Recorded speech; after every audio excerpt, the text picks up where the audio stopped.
upaya peningkatan kualitas pembelajaran yang mungkin nanti akan lebih bisa memberi tambahan, memberi masukan lagi untuk kreativitas kita dalam memberikan materi kepada anak didik kita untuk ke depan lebih berkualitas lagi.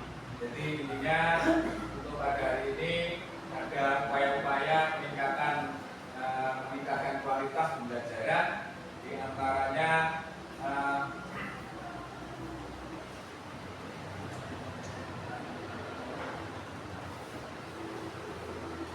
seperti ini Bapak Ibu, monggo mari kita simak. Upaya yang dilakukan, nomor satu ada kemampuan pedagogi yang menarik, membuat siswa lebih dapat menyerap materi. Maksudnya di sini ada kata pedagogi. Kalau dulu yang namanya pedagogi itu ilmu yang mempelajari tentang ilmu jiwa.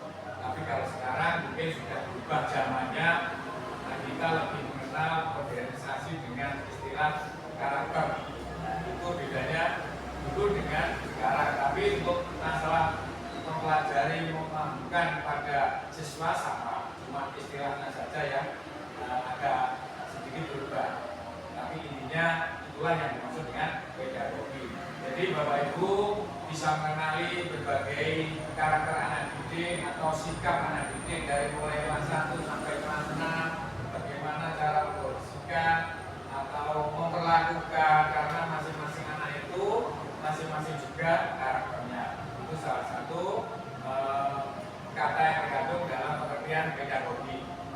Kemudian yang kedua ada fasilitas dan suasana pembelajaran yang baik, membuat guru lebih efektif mengajar di kelas. Misalnya dengan berbagai media yang lebih menyenangkan lagi, lebih membuat anak lebih kerasa lagi di kelas. Setiap harinya pembelajarannya metodenya yang harus menyesuaikan, bervariasi. Jadi anak lebih tertarik, oh besok saya apa ya Bu Guru, kejutan apa yang akan diberikan kepada kita. Jadi untuk membangkitkan minat sekolah anak lebih tinggi. Itulah salah satu upaya peningkatan kualitas pembelajaran.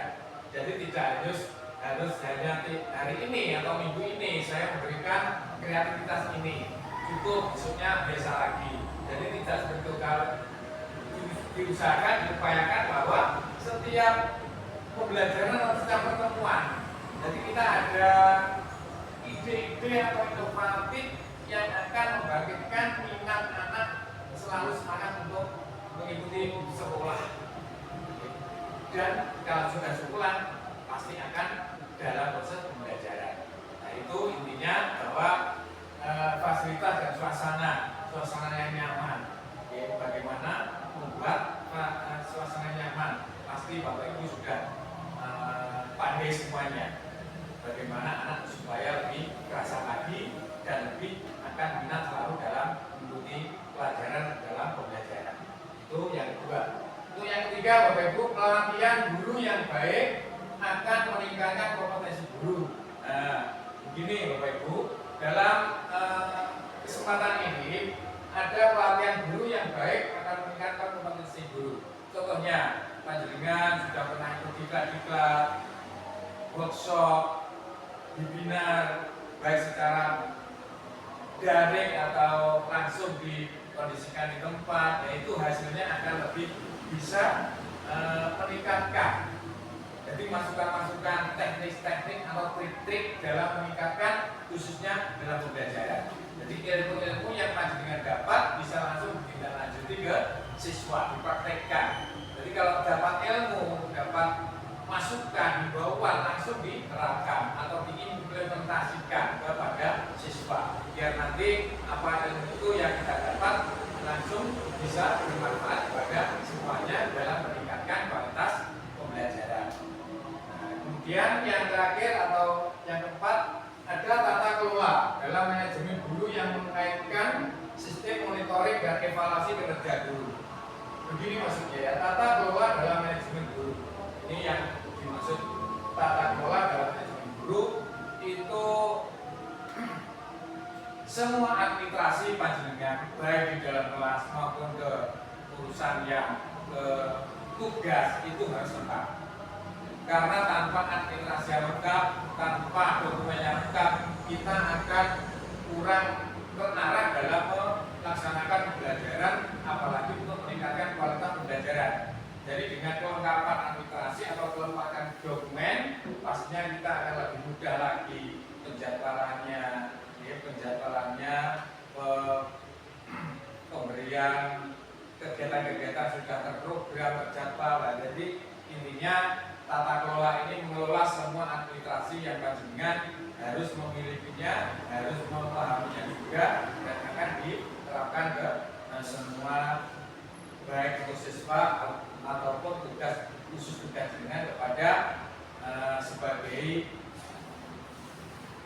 pemberi materi yang dilaporkan oleh seperti sekarang ini harus melaporkan tugas ini, tugas itu, istilah sekarang dengan istilah ke PMN itu.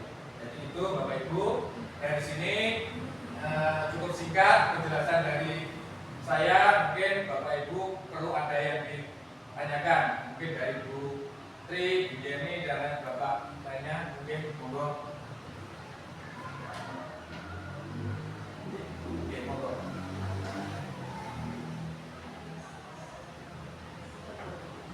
Langsung mawon. Jadi terkait yang poin nomor 2 Pak, kita lebih ke media pembelajaran. Saya mau tanya itu yang media pembelajaran, kalau sekarang kan TIK yang diberikan. TIK dan kalau yang dulu media kontekstual, benda asli. Nah, kira-kira dari dua media ini mana yang lebih efektif untuk meningkatkan kualitas pembelajaran? Bagus sekali. Pertanyaan dari Bu Yeni. Sebelum saya simpulkan atau saya jawab, mungkin ada yang menanggapi dari Putri atau Bu Pun, Pak Rizky atau Pak Elvin, monggo. Dapat lebih efektif lagi antara media elektronik dengan media kontekstual. Ya. Mungkin ada Putri, monggo. Untuk media pembelajaran ada IT, sekarang kan menggunakan IT, tapi anak itu lebih mengenal ke kontekstual, lebih ke nyata ya. Jadi kalau anak itu real itu biasanya pembekas mengenal dia sampai lama, bahkan sampai lulus, pembelajaran seperti itu mengenal. Jadi saya tahu prakteknya seperti ini, pembelajaran seperti ini, paham. Ya, cukup. Mungkin ada lagi Pak, Bu, Mas. Ya. Terima kasih dari pertanyaan Bu Yeni yang sudah sangat istimewa dalam upaya peningkatan pembelajaran itu. Apa yang kita terapkan, mana yang pas antara secara elektronik atau kontekstual. Nah, dari tambahan penjelasan dari Bu Tri, sangat jelas juga bahwa anak lebih mengenal dalam lebih bisa menerima lebih jelas lagi, bisa cepat lagi kalau secara realitas atau kontekstual. Ya, saya simpulkan. Kalau sekarang memang zamannya IT, serba modernisasi, serba media sosmed sudah merajalela, sudah kita kuasai, bahkan dari anak muda, anak kecil, orang tua sudah mengenal dan namanya sosmed.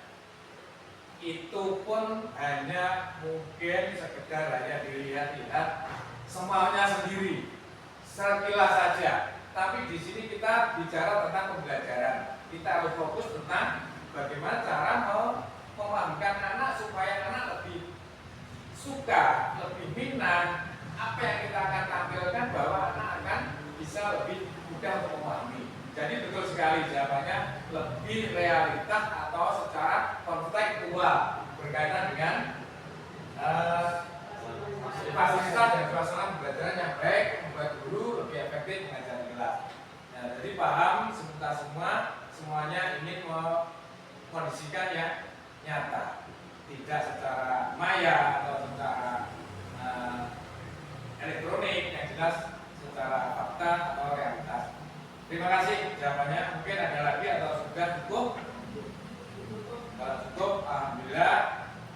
Dari penjelasan saya tentang upaya peningkatan pembelajaran di lingkungan lebih luas cukup sekian. Semoga bermanfaat, semoga akan bisa dirasakan oleh panjenengan sedaya. Kurang lebihnya saya mohon maaf. Saya akhiri, selamat siang dan terima kasih. Wassalamualaikum warahmatullahi wabarakatuh.